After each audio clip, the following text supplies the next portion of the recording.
सुभद्रानगर निवारा येथे गुरुपौर्णिमा उत्सव भक्तिभावात संपन्न। सुभद्रानगर निवारा कोपरगाव येथील श्री स्वामी समर्थ सेवा केंद्रात दिनांक 10 जुलै 2025 रोजी गुरुपौर्णिमा उत्सव अत्यंत भक्तिभावपूर्ण आणि उत्साहात साजरा करण्यात आला। सकाळी 8 वाजता भूपाळी आरतीने उत्सवाची मंगलमय सुरुवात झाली। त्यानंतर 8:30 वाजता श्री स्वामी समर्थ महाराजांचा महाअभिषेक मोठ्या श्रद्धेने पार पडला। 9 वाजता हवनयुक्त श्री स्वामी चरित्र पारायण स्वामी याग संपन्न झाले। 10:30 वाजता महाआरती आणि गुरुपद कार्यक्रम भक्तिभावात पार पडला। त्यानंतर 11 वाजता श्री स्वामी समर्थ मंत्र अनुष्ठान संकल्प आणि भजन संध्या आयोजित करण्यात आली। स्वामी महाराज हे सर्वांचे गुरु असल्यामुळे भाविकांनी अभिषेक, श्रीफळ, खडीसाखर आणि फुले अर्पण करून स्वामींचे गुरुपद अर्ध्यपूर्वक घेतले। या उत्सवाचे उत्कृष्ट नियोजन केंद्रप्रमुख श्रीयुत हरिभाऊ गिरमे आणि व्यवस्थापक श्रीयुत अरविंद रुईकर यांच्यासह श्रीयुत राजेंद्र निकुंभ, शशिकांत शेळके, बोडरे सर, गावण सर, अनिल थोरात, परशुराम चतुर यांच्या मार्गदर्शनाखाली करण्यात आले। गुरुपौर्णिमेचे विशेष आकर्षण म्हणजे मोगरा महोत्सव डेकोरेशन, जे बाल आणि युवा सेवकांनी अतिशय सुंदरतेने साकारले। सेवेत योगदान देणाऱ्यांमध्ये आदित्य डुचे, संस्कार निवारे, स्वप्नील बोराडे, कृष्णा सुतार, साईराज साखरे, सोहम सातपुते, प्रशांत सूर्यवंशी, आदित्य आदमाने, अक्षय डुचे, सार्थक झगडे, आकाश कादंबणे, आयुष शेळके यांचा समावेश होता। क्षण टिपण्याचे कार्य कॅमेरामन रितेश पोटे यांनी नेटकेपणाने पार पाडले। महिला सेवेकऱ्यांमध्ये अश्विनी गावण, सरिता सुतार, रुपाली आदमाने, जयश्री कुलकर्णी यांनी दरबार सेवा आणि पूजेचे व्यवस्थापन अत्यंत सुयोग्यरित्या सांभाळले। खुशी हसवाल, श्रावणी साखरे, स्वामिनी बिडवे, प्राजक्ता सोनवणे यांच्या सेवेत विशेष योगदान होते।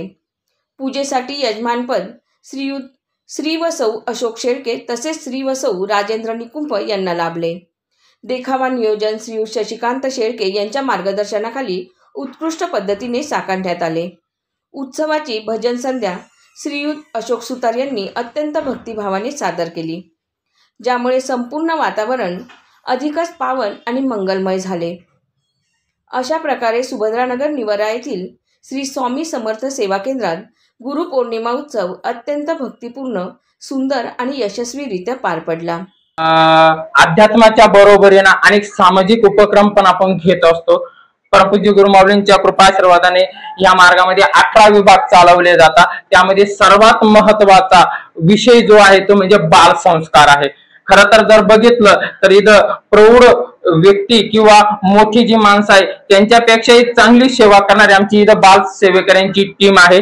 जर सुरुवातीला जर बघितलं तर ही मुलं अध्यात्माकडे वळत नव्हती, पण आम्ही त्यांना थोडस मंत्रांचं महत्व, स्तोत्रांचं महत्व, सकारात्मक विचारांचं महत्व समजून सांगितलं आणि ही मुलं आमच्या केंद्रात ज्यावेळेस वळाली त्यावेळेस त्यांच्याकडून वेगवेगळ्या सेवा आपण रुजू करून घेतल्या। त्यामध्ये गणपती अथर्व शीर्ष असेल, प्रज्ञाविवर्धन स्तोत्र असेल, गायत्री मंत्र असेल, नवार्णव मंत्र असेल, कालभैरवाष्टक असेल, अशा यासारख्या अनेक सेवा त्यांच्याकडून रुजू केल्यामुळं त्यांच्या मनामध्ये परिवर्तन झालं। अगदी घरातल्या व्यक्तींनी सुद्धा सांगितलं, जी मुलं अर्धा तास शांत बसत नाही ती 1-1 तास स्वामी महाराजांचा जप करतात, सेवा करतात आणि त्याच बरोबरीने अनेक मुलांच्या टक्केवारीमध्ये फरक पडलेला आहे, अनेक मुलांचे गुण वाढलेले आहे, अनेक मुलांमध्ये एक मॅच्युरिटी लेवल वाढलेला आहे।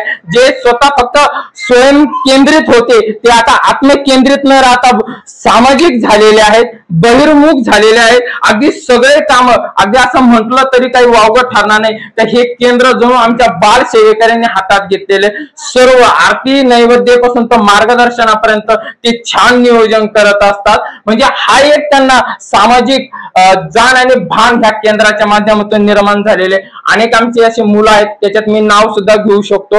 असा आमचा एक विद्यार्थी आहे आदित्य डुचे, त्याला गेल्या आता 15 दिवसापूर्वी त्याचा डिप्लोमाचा रिझल्ट लागला आणि त्याला 90.22 मार्क एवढे त्याला पडलेले, म्हणजे 90%च्या आसपास त्याला टक्केवारी पडलेली, म्हणजे एवढी सेवा करून त्याच्यात हा बदल झालेला.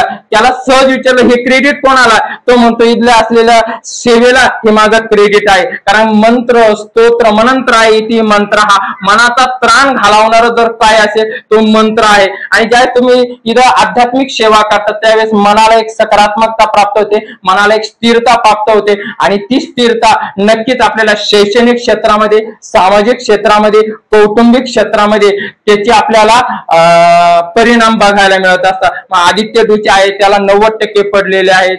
आमच्याकडे इथं भुगरे म्हणून मुलगी होती, ती आता तिला 95% 10वीला पडलेले होते. आता ती नीटची तयारी करत आहे. आमच्याकडे संस्कार निवारे आहेत, अत्यंत सुंदर असं त्याचं वक्तृत्व आहे, कुठल्याही प्रकारची पार्श्वभूमी नाही, पण आध्यात्मिक ऊर्जा एवढी आहे का त्याचं ज्यावेळेस मार्गदर्शन चालू होतं त्यावेळेस श्रोता मात्र मंत्रमुग्ध होतो. तो पण बीटेक इंजिनिअरिंगला आहेत.